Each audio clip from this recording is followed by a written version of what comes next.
Si tratta non soltanto di portare innovazione verso i diretti vostri clienti, che sono i cittadini e le imprese,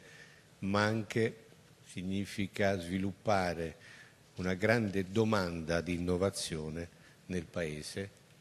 quindi coloro che poi offrono servizi innovativi in direzione dei cittadini, in direzione delle imprese, e quindi far crescere